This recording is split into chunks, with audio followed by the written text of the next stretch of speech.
Welcome to தனுமாம் lifestyle. இன்னைக்கு நம்ம சேனலில் நம்ம பார்க்க போகிற ரெசிபி ஃப்ரெஞ்ச் ஃப்ரை.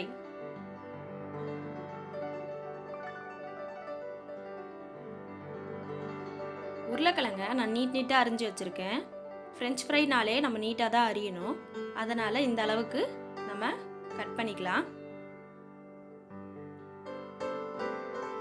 அடுப்பில் பேன் வச்சுட்டு 2 டம்ளர் தண்ணி ஊற்றிக்கிறேன்.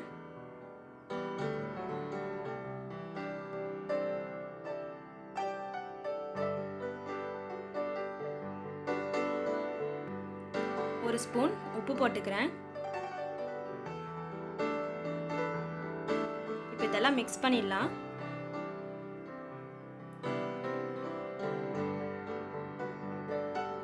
உப்பு கரைஞ்சி தண்ணி நல்லா கொதிச்சிருச்சு. இப்போ நான் அரிஞ்சு வச்ச உருளைக்கிழங்க சேர்த்துக்கிறேன்.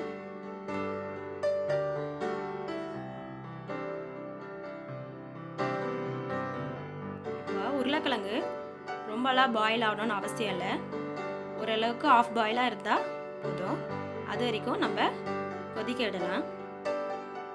இப்போ இது நல்லா கொதிச்சிடுச்சு. உருளைக்கிழங்கும் ஓரளவு வெந்துருச்சு. உருளைக்கிழங்க ஒரு பிளேட்டில் எடுத்து வச்சுக்கிறேன். இதில் சுத்தமாக தண்ணியே இருக்கக்கூடாது. தண்ணியை நல்லா இருத்து ஒரு பிளேட்டில் வச்சுருக்கேன்.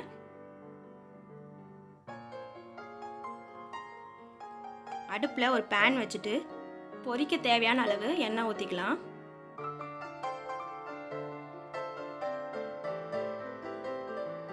எண்ணெய் நல்லா காயட்டும். இப்போ நம்மளோட உருளைக்கிழங்கும் ஈரம்லாம் இல்லாமல் நம்ம எண்ணெயில் பொரிக்கணும். அதுக்காக ஃபேன் காற்றுல ஒரு 10 நிமிஷம் வச்சு எடுத்தேன். இப்போ எண்ணெய் நல்லா காஞ்சிருச்சு. இதில் உருளைக்கிழங்க சேர்த்துக்கிறேன்.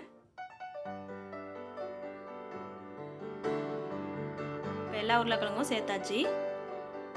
இது நல்லா மிக்ஸ் பண்ணிக்கலாம். நம்மளோட உருளைக்கிழங்கு நல்லா பொரியணும்.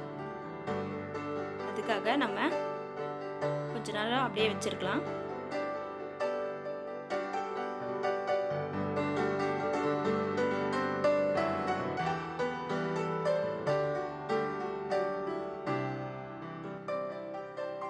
இது அப்பப்போ மிக்ஸ் பண்ணிக்கிட்டே இருக்கலாம்.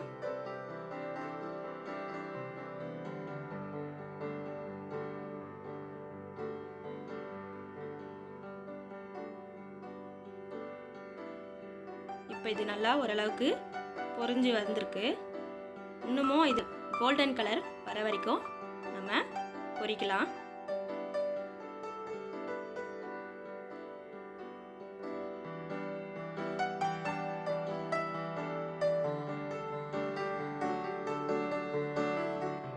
இப்போ இது நல்லா கோல்டன் ப்ரௌன் வந்துருச்சு.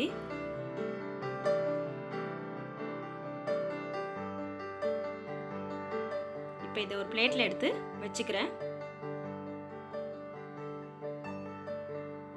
ஆல்மோஸ்ட் நம்மளோட ஃப்ரெஞ்ச் ஃப்ரை ரெடி ஆயிடுச்சு.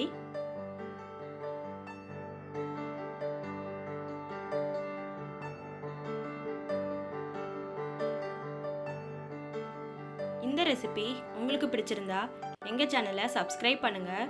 கூடவே பெல் பட்டனை கிளிக் பண்ணுங்கள். அப்போ தான் நாங்கள் அடுத்தடுத்து போடுற ரெசிபியெல்லாம் உங்கள் நோட்டிஃபிகேஷனுக்கு வரும். லைக் பண்ணுங்கள், ஷேர் பண்ணுங்கள். நன்றி.